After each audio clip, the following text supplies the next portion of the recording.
today's talk is about getting the COVID vaccine. And I think, you know, the time before it just had come out. And so we were just starting to have people get it. And so we had a lot more to talk about. This time we probably know a little bit more and maybe have different questions and topics. But if you could also put in the little chat box your facility resident vaccination rate and staff vaccination rate, that'd be awesome. It'd be interesting to see now.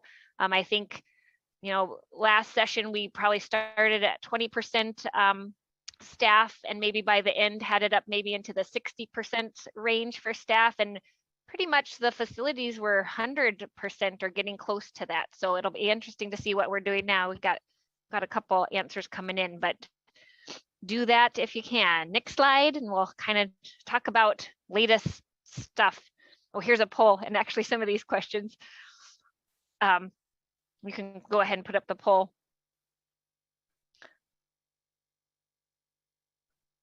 We'll let you review those and.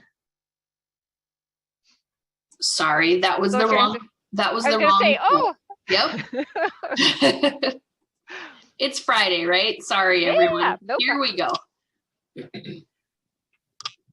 I asked you to put in yours because I haven't looked up the latest official rates across the country, so I don't know if anybody else has done that lately. So that's why I was curious what your rates are currently, but we can put a guess of what we think they are. Hi, Dr. Dahl. This is Vanessa from the Long-Term Care Association, and I am just going to pipe in here and say that as of yesterday, let me get my papers here. From self-reporting, long-term care was at just over 60%. And from what I've heard, the national average is around 50% of healthcare workers. We are slowly inching our way up. I think we started at about 38, 39% when we first started vaccinating. So it is encouraging, and I think the more we continue to talk with our staff members, you know, there's going to be the ones that just totally won't want to get the vaccine, but any that have hesitancy, that may need a little bit more information, NDSU is offering some great education on a one-on-one basis with facilities where they'll come out or they'll do a video presentation. And we're also looking at ways that we can possibly train leaders to talk with staff that are kind of on the fence to help them.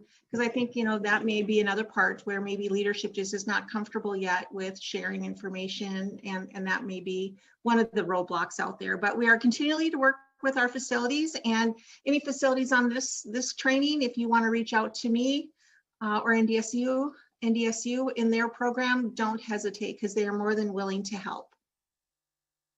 Thank you. Great. All right. I don't know if you have the poll answers close. There we go. So it sounds like we're right about 50% and greater than 75% as far as residents. And that looks like what we're seeing here with your areas too, your facilities. And then which of the following options best represents your facility's transfer process? Using own forms for resident transfers. So we're also talking about that today. So we have lots to cover. We'll hit the first slide here, and some of these we'll go through pretty fast. I just thought there was some interesting information. So this slide is the share of people who received at least one dose of COVID-19 vaccine. And so this was April 19th, I think we printed this off. So we're kind of in the middle of the bag here. Not too many places ahead of us, but certainly Israel has done the best, and that is kind of from the get-go. And we are, I guess, fourth best on here. But next slide. Share of people fully vaccinated against COVID-19 and we have North Dakota circled there. We're at 29.7% on April 19th, which, we started out really good, and I think we've kind of petered out. So the people older adults who were offered first, we had a good turnout and good rollout, and I think we did a good job, our public health in North Dakota here, getting things out there. We're still towards the top, but I don't know, I thought 29% seemed like a low number to me in my head. But again, this is fully vaccinated, so had both vaccines, and it includes the whole population, so it's including all ages. Next slide. So vaccine confidence has increased as more people have seen their friends and family members get vaccinated. And so I think this is just an interesting slide to see, where we were in December versus where we are now. So the people who are going to get as soon as possible changed into the people who have already gotten, and then how many people are definitely not. It's still kind of the same percentage of people, but those who are wait and see, we've kind of gotten some of those people to roll over to the have gotten side. Next slide. This kind of plays out, what are the people's attitudes in various groups, and it's interesting. I think we kind of know this or get a feel for this, right? We've heard minorities are less likely to get, Republicans are less likely to get it, Democrats more likely, older age group is more likely. So this kind of plays that out and shows where we're at. Next slide. People have a range of questions and concerns about the vaccine that require different strategies to address. Some concerns reflect a lack of access to accurate information. Where are we getting our information? Others reflect issues with vaccine access. How do we get there? There's still some people who thought it costs money to get, right? So I think we still don't have the best, most accurate information out there. What are the side effects? I think the biggest thing that I always am educating about is the side effects are likely to be much less than the symptoms you will get with COVID infection, right? Can you get COVID-19? Some people still think you can get COVID-19 from the vaccine. I think, and this question is interesting, I think won't be able to get it from the place that they trust. So we've actually run across this. A bunch of people come into the clinic and want it in the clinic and they can't get it here. We have to send them to the site that's giving it. And that makes several people nervous just because it's not the place that they see their physicians, right, or their providers. So that can bring some anxiety about it. Traveling and getting there. So a lot of places, people can't drive. Can they get a ride? Can they get out? What are we doing about the people who are homebound? And we've been lucky here. We were able to get, our community paramedics have been able to go out and give some vaccines. So there are some resources out there to try to get it to people in their homes. But you have to work on that. That's a problem that you have to really try to find a good solution for. Next slide. Individual healthcare providers are the most trusted messengers when it comes to information about the COVID vaccine. So where are they getting their information and who's changing their mind if they do? So it's less likely to be a religious leader, pharmacist, and friends or family, and it's more likely to be a doctor or provider, a nurse in their facility that convinces them. So next slide. So this is the latest and greatest. Are those people who are on the fence now going to fall to no way with the issues with the Johnson & Johnson that came out since it was put on hold because of the blood clots and blood disorder? And so, that's a big concern. And I don't think we know what's going to happen with that. But if we're going to see a bunch of people go to the no way side or not. I just read an article yesterday, though, that the headline was, it has not changed the opinion of people. So it didn't persuade those people to say no way, they're still on the fence, right? So we'll see how that plays out with the rest of the rollout here, if that makes people more anxious. Next slide. Messages about the vaccine's effectiveness work best with the wait and see group, right? So if somebody says no way, it's really hard to change their mind. But if they're, oh, maybe I'm going to wait and see how things go, those people can be persuaded or influenced if we get the right message to them. And so here are some of the things that have helped in this particular group or study that they looked at. Right? If you say that they're nearly 100% effective at preventing hospitalization and deaths, I think that's true, and it can persuade people.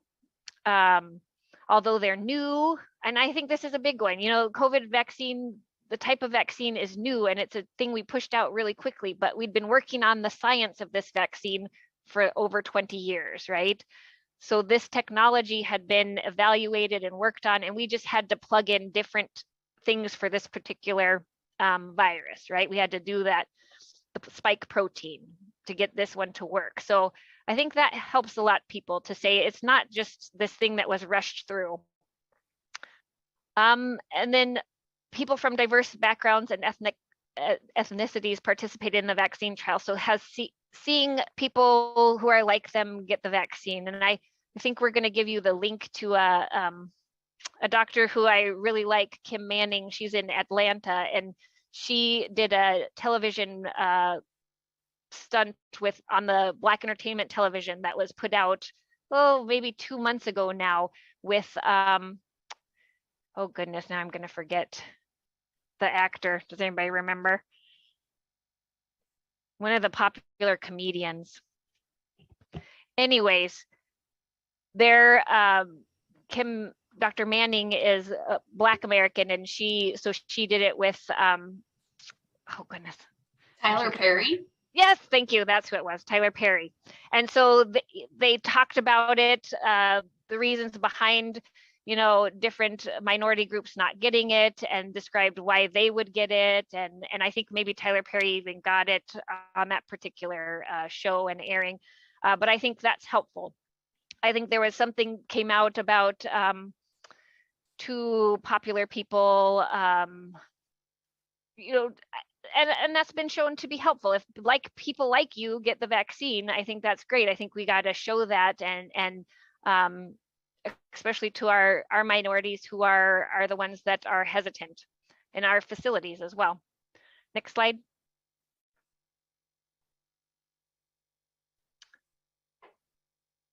So this is one of our old studies that vaccine hesitancy is common, and kind of the percentages at the very beginning. Like I said, I think we're kind of similar there, except for the people who were going to get it as soon as possible have maybe gotten it. Next slide.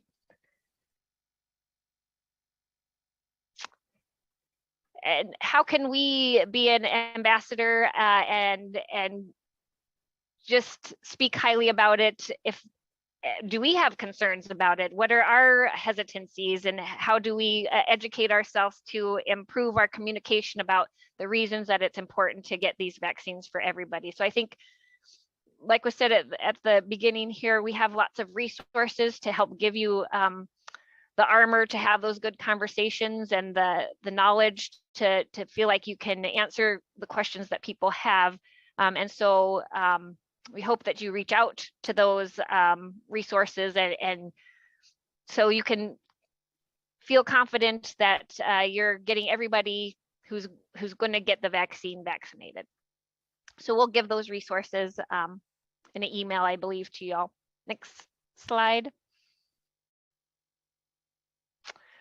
And part of the concern, right, we've had a lot of people here who heard about the anaphylaxis, and if you had lots of allergies, you maybe shouldn't get it. You're maybe more likely to have a reaction, but that hasn't really panned out. That the people with more allergies in general who have had an anaphylactic reaction to bee stings or whatever, they're not more likely to have a reaction to this vaccine.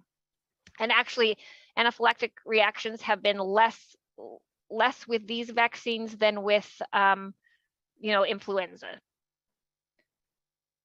So, and I don't think that that this statement is true. Terminally ill 75 and older have had dangerous vaccine reactions. I think that the time that this slide was made was when there was a Norwegian or study in Denmark that had shown some deaths in some nursing home, but those deaths turned out to be not more than what would typically die in the same time frame. So it wasn't attributed to the vaccine. I think it was just happened to happen because it was going to happen in that time frame. But that kind of just come out at the time of this slide.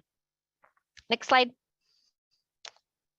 So short-term effects, I think most of us have lived through these now. If you were going to get it, the vaccine, first shot didn't seem to affect most people, although if you'd had COVID, I think more people were affected by the first shot than the second with symptoms. Greatest ones were, you know, sore arm, headache, feeling fatigued. So I think a lot of us have experienced that and so can educate people on that. You can use Tylenol and ibuprofen, Aleve, unless you have a health indication not to do some of those, and cool compresses at the site. Next slide. I think the biggest thing is the infection, not the vaccine, can cause the long-term effects. I mean, we're seeing so much of the long haulers, COVID long haulers, and we don't know what the outcome is going to be, how long they're going to have those symptoms. So certainly that's a good reason to get the vaccine. And for some of the long haul people with long haul symptoms, the vaccine actually improved those symptoms. Next slide. And, you know, ongoing research, developing new things. I don't think anything else has come of these things as of yet, but we'll certainly continue to watch.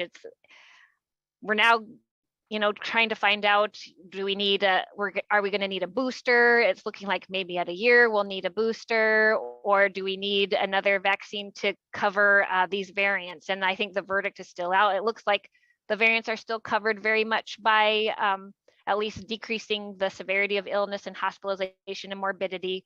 The variants still look to be covered by the Pfizer and the Moderna. Next slide.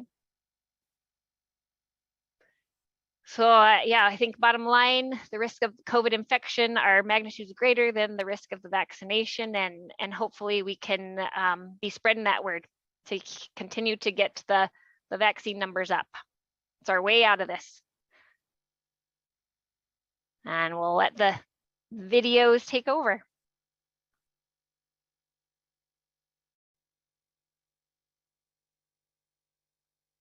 Hello and welcome to the PPE Guidance Post-Vaccination Strategies module. This presentation will provide some key information on ensuring the healthcare workers apply excellent infection prevention practices post-vaccination. The key is the consistent and ongoing use of PPE practices that are truly alignment with local, state, CMS, and CDC guidance in order to give good direction for all staff to follow. Appropriate PPE use is essential and is a core COVID-19 infection prevention practice. This is not new, however, needs constant reminders and vigilance for adherence. As we know, PPE practices are that key strategy as nursing homes implement and maintain their post-vaccination practices, aligning with those core COVID-19 infection prevention practices. PPE supply and appropriate use continues to be a priority area for all of our centers. And it's, again, that core COVID-19 infection prevention practice to reduce the transmission and spread of the virus, and continues to be an opportunity for improvement across all settings. Whether your nursing home residents and staff are 100% vaccinated, PPE guidance must be followed until further direction is given.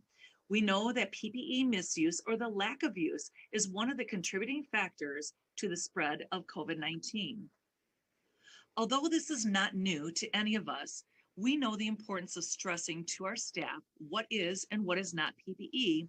That is really key to part of our post-vaccination strategies. When re-educating your staff on PPE, it's important to remind them as to what is approved PPE, the types of PPE that you're currently using in your facility, how to use the PPE, as well as what is not considered PPE.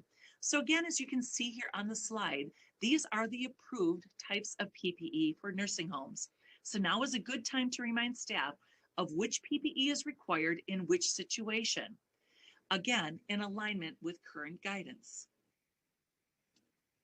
The Centers for Disease Control and Prevention and the states have identified what they call PPE alternatives when facilities have exhausted their supply, to include things such as you can see on the slide, cloth face masks, bandanas, scarves, rain ponchos, and more.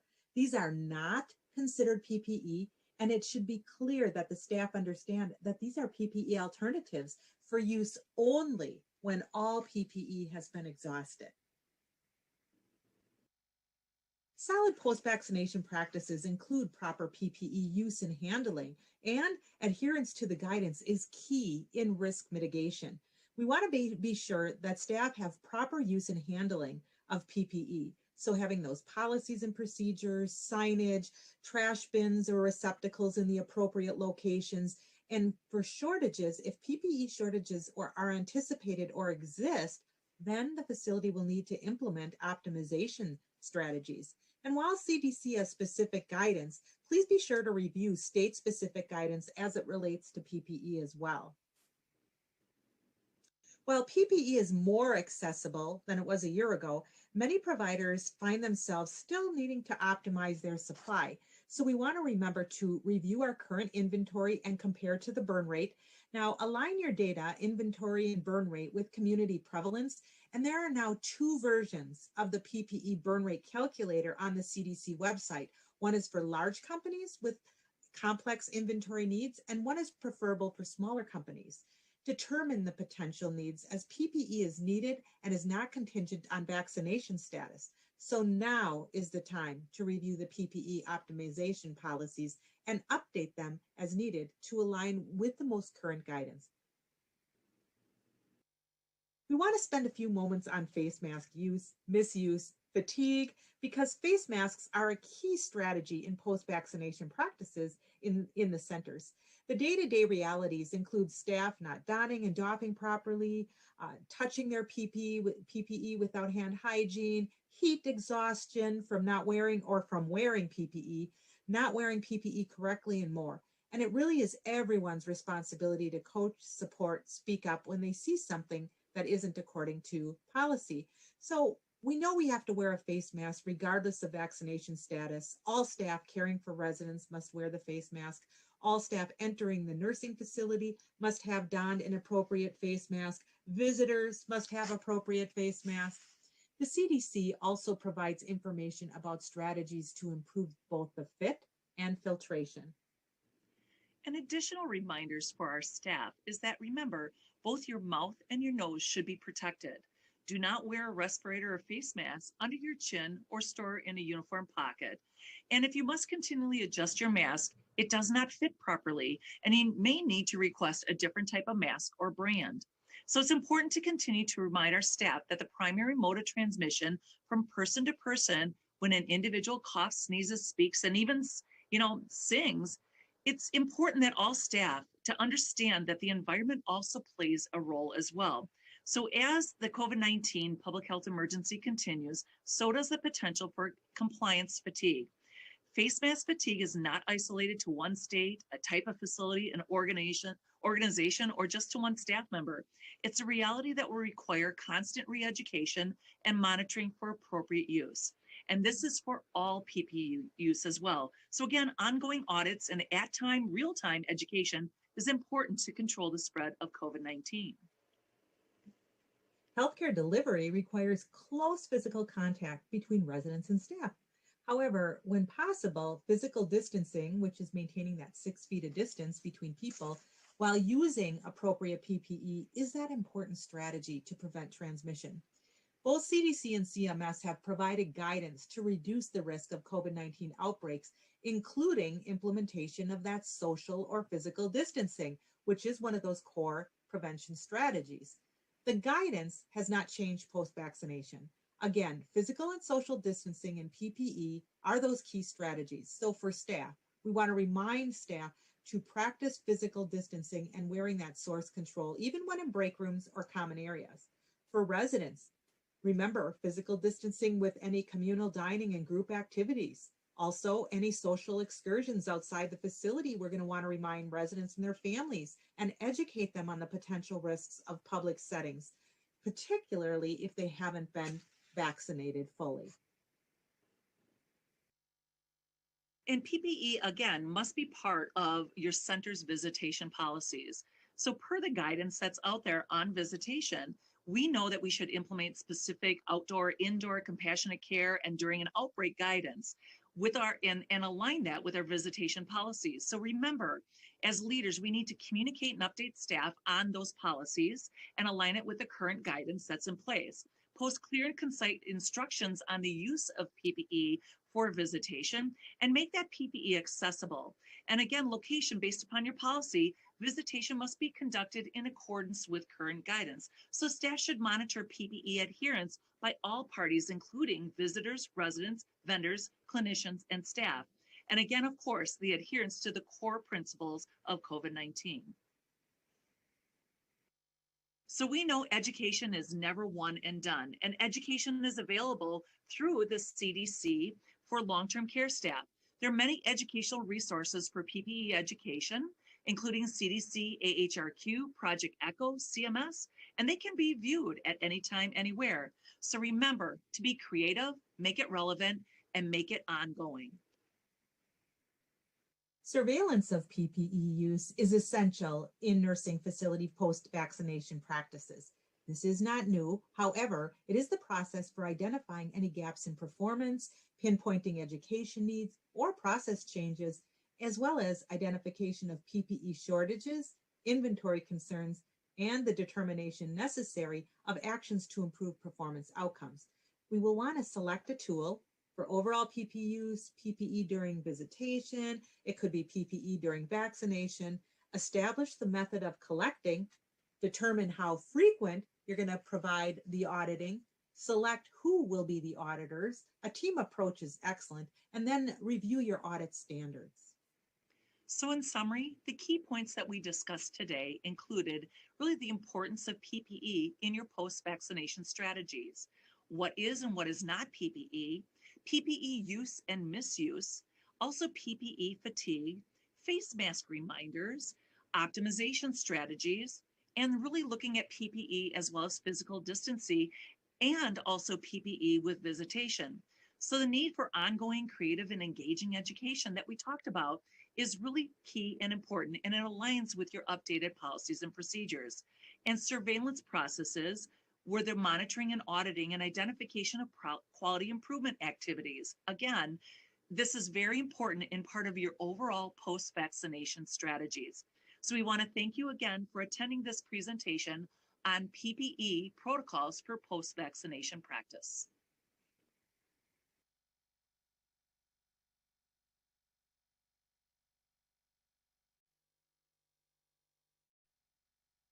Today, we're going to talk about promoting safe care transitions for admissions, discharges, and transfers in and out of the nursing homes during COVID-19. I'm Ellen Flaherty. I direct the Dartmouth Centers for Health and Aging. And today's objectives focus on three things. Focuses on safe admission process, a safe discharge process, and to talk about evidence-based models that support reducing avoidable facility transfers. So when we start to think about admissions to the nursing home during COVID-19, one of the first things we think about is how are we screening people? The purpose of screening is to identify the most appropriate cohorting for that patient. And we screen based on clinical indicators and symptoms that you all know: fever, runny nose, sore throat, shortness of breath, and also the potential history of exposure for the resident. Has the resident come in contact with someone who's been confirmed COVID-19 for the past 14 days? The purposes of that, as I said, is to cohort that new resident. Cohorting, as you know, is an important part of admitting and readmitting to really prevent minimize risk and exposure and the spread of the infection in the facility. There have been other sessions on this, and you all are, I'm sure, experts in this at this point. And here are some guidelines and updates for further information around cohorting. So when we think about cohorting, we think about 3 distinct types of units that we establish in the nursing home: a COVID positive unit, an admission observation unit, and then a general standard COVID-free unit. And based on the screening that we did initially, we have 3 categories of residents. We have residents who are positive, who will go to the COVID unit. We have residents who have screened positive, although may not have a positive test. Those residents should be tested and admitted to an admission observation unit. And then we have the 3rd category of resident that has no COVID indicators and no negative test for less than 72 hours. And those residents are also placed in the admission observation unit. So the admission observation unit potentially should have private rooms if they're available.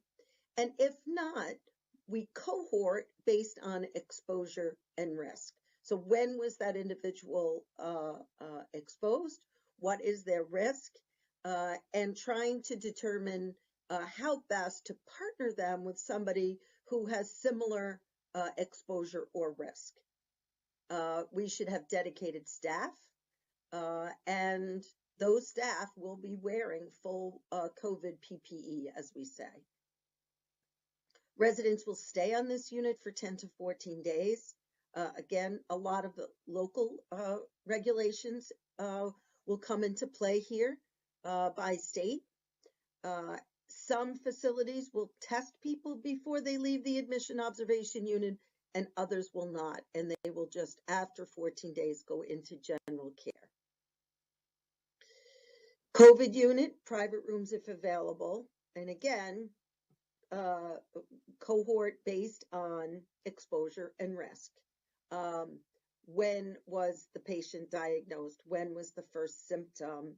And trying to room people, if private room is not available, with somebody with similar exposure and risk. Dedicated staff, and these residents can move to the general unit 7 days after their first symptoms or a positive test. When we think about discharges for residents, and very often when we think about discharges, they're going home. So we want to make sure that we obviously do our usual discharge instructions with some explicit information about whether or not they had COVID infection, when they were diagnosed, when was their test done, how far past their testing and or symptoms is it, and certainly their immunization status. It's important to communicate with families who may want to take a resident home that any readmission would require the 14-day admission observation unit stay, regardless of the length of time since discharge. So some families who wanted to take individuals home for a holiday needed to understand that upon return, that individual would have to go back to or likely go to the admission observation unit. Key elements of safe transfers. We all know the challenges of complications and adverse events during transfers. So we think about one of the most important things is certainly having a good understanding of what somebody's goals of care are before they're transferred. And if that transfer is consistent with their goals of care, making sure that that is clearly communicated and documented on the transfer papers. During the event, an acute event that is prompting this transfer, communication between nursing, medicine, the patient, and the family and/or the surrogate is extremely important to discuss the potential transfer. And certainly a warm handoff to the receiving institution is critical. Typical transfer documentation, of course, and to be sure that that standard documentation also includes elements around COVID, their COVID history, and certainly their vaccination status. I want to talk for a few minutes about some of the models that exist to reduce nursing home transfers. Several of these models, Boost and Project Red, are hospital-based models focusing on reducing readmissions when somebody is discharged from the acute setting. 3 of these models, however, are focused in the nursing home: Interact, Optimistic, and Raft. Interact, which is a very well-known model, is an intervention to reduce acute care transfers. It is a quality improvement model that focuses on managing acute change of resident condition and uses clinical and educational tools and strategies to not only communicate between disciplines from the nurses to the providers, but processes in place to identify any early changes in the hopes of identifying anything early to prevent a transfer or admission to the hospital. Many of the Interact tools are available free of charge, and this is the website to access that. Optimistic is another nursing home-based model, optimizing patient transfers, impacting medical quality, and improving systems, transforming institutional care. This is an ongoing CMS project led by Dr. Kathy Unruh that you've heard from before, and it's focused on avoiding unnecessary hospitalizations. This model focuses on adding staff, embedding them into each facility to extend clinical resources by mentoring nursing staff, implementing evidence-based tools to improve care and communication, and leading efforts in advanced care planning, again, that you heard from Dr. Unruh about. And here is the website for additional information. Raft is a model that was actually developed at my institution, Dartmouth, reducing avoidable facility transfers. And this is a quality improvement model that focuses on 3 main things: eliciting goals of care before an event, what we call what matters most, acute event management by trained on-call clinicians, and then post-transfer debrief that provides an opportunity to educate providers around how to reduce these transfers. This link is for a paper that was written, and that was written in AMDA, and you can access that full text. So in summary, when we think of safe transmissions, we think about focusing on pre-admission screening, cohorting, and in general, just avoiding transfers. That happens often through goals of care conversations, pulse, MOLS, COLS, prior to an event. Communication is essential to have safe admissions, safe discharges, and safe transfers. Communication with a warm handoff is key for all of these. Thank you.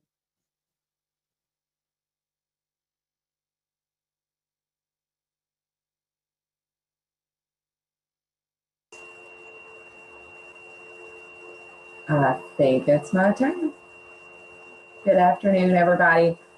Just to follow up on the video that we just watched, and we were talking about transfers in the very beginning of the session, this is a great opportunity to take a look at those advanced directives again. I know we've talked about this before, but your advanced directives, your code statuses, because it's imperative that you receive that information from the hospital if someone's transferring to you, as well as if you're transferring them out to the hospital, that they have the most current and accurate information. And throughout this pandemic, some people may have different preferences of what their wishes are moving forward. So just as a reminder, it's a good opportunity to to take a look at that stuff. All right, we're going to go to the next slide, please. So we're following up on the case study that we started a few weeks back. We're looking at that screening situation, and the as a follow-up from last week, the IDT developed a goal to improve the COVID screening process. And now that the goal is set, it's time to evaluate and determine the next steps of that PIP. So let's see what's next. And for those of you really quickly that have not been able to pull from the Dakota Geriatrics site the PIP template, I'm not sure, Sarah, if you guys can make sure that a blank copy is posted there for folks to use if they need it. So once we've set, first we determined our root cause, then we set our goal on how we're going to address this. Now it's time to look at interventions to put in place in order to respond to that root cause. So let's go back and look at the root cause of the issue. Whenever we did the root cause before, we determined that the X-ray tech was not properly screened. And we also identified that food service vendors were delivering food at the back of the facility and not screened, and that we had asymptomatic staff member that caused the outbreak as well. So when you identify all of these things that could potentially be the root cause, now let's look what area of improvement is going to provide the biggest overall impact. You want to make sure that whatever you're putting in place is going to spread far and wide. Not like the virus spread, but spread far and wide. You can go to the next slide. So this particular case scenario, we decided that screening was our area that was going to be the most beneficial. So review your current policy for your screening for COVID, and then look and see how you can come up with those interventions. So read evidence-based practices in other organizations, other facilities, reach out to peers, our staff, peers who have had successful screening policies in place. If you're part of a larger organization, then I'm sure they all have some sort of policy. Maybe generic, it may have to be adapted to fit your facility's specific needs. Reach out to your QIO. Michelle and team are a great resource for you guys in that area. The ECHO group, we have examples by working with different facilities. Look at academic programs that may have evidence-based practices and literature research to determine what is going to be the best intervention to put in place. And the next slide. Now let's make sure that our staff are participating in this process. Ask the staff what was unclear about the screening process. They're the ones that are screening the folks that are coming in, so maybe they need to know what was missing. They can provide very valuable input. Pilot a staff member to conduct the new screening policy. And see if they can identify anywhere that there could be a gap or a misstep. And then determine an area or a group to test the change. I know I've mentioned this before, but we always want to test change in small groups or a small area. So for instance, if you just I'm just going to work on screening the staff. I'm not necessarily going to work on screening all the outside vendors, or I'm just going to work on the outside vendors. Try to make it a small area. Once that system is tested and piloted, then you can move it across the other areas.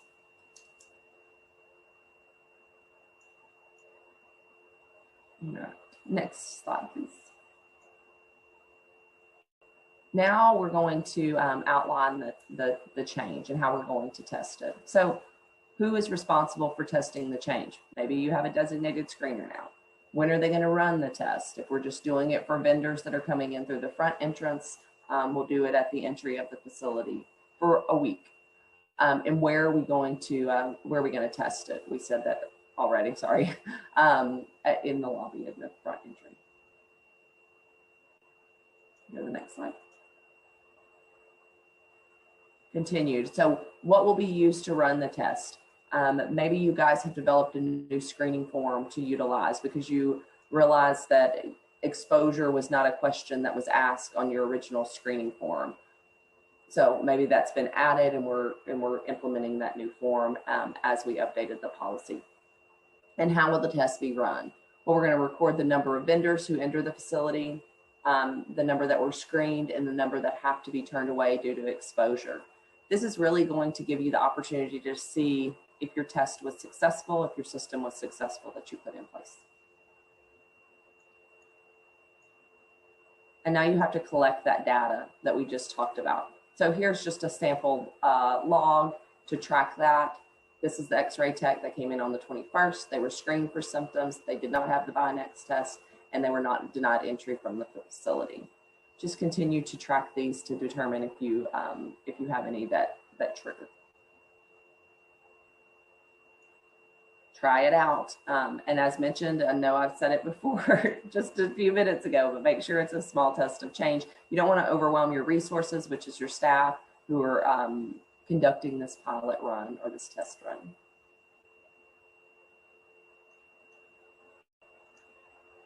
Next, let's talk to the staff who tested this, this system.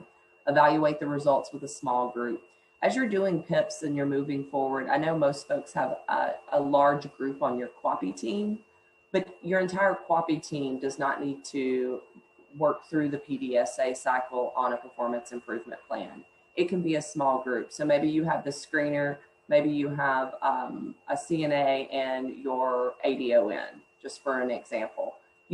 So you can spread your duties and tasks among your resources or your team.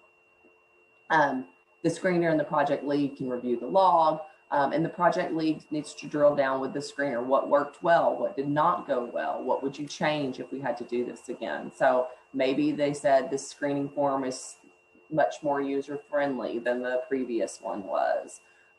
Maybe that what didn't work well is that the vendors were unaware of what the process was prior to coming to the facility. So maybe what we change is, let's send out a notification to the vendors that we work with and say, hey, this is going to be our policy moving forward, so that they're aware when they come to the facility, to help take down some of the time of the screener explaining those steps as they go through the process.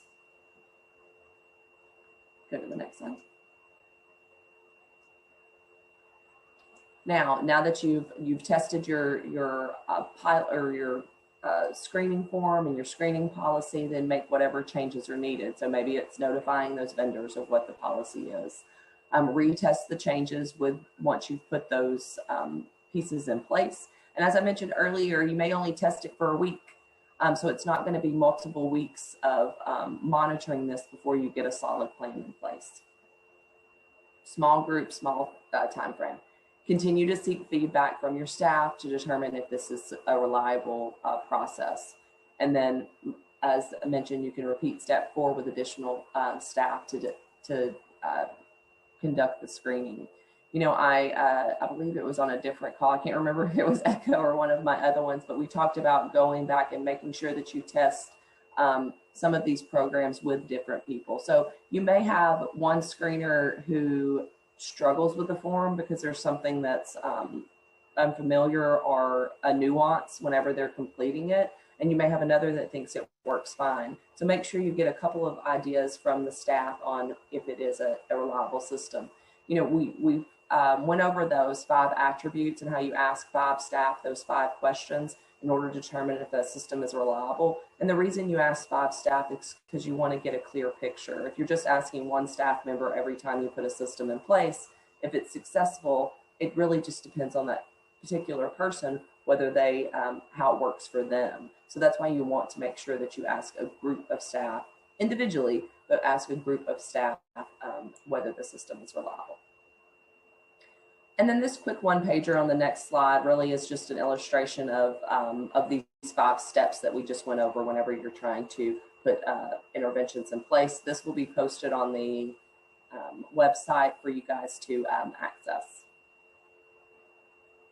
Now we'll just do a quick look at our PIP as we've been continuing to build it out.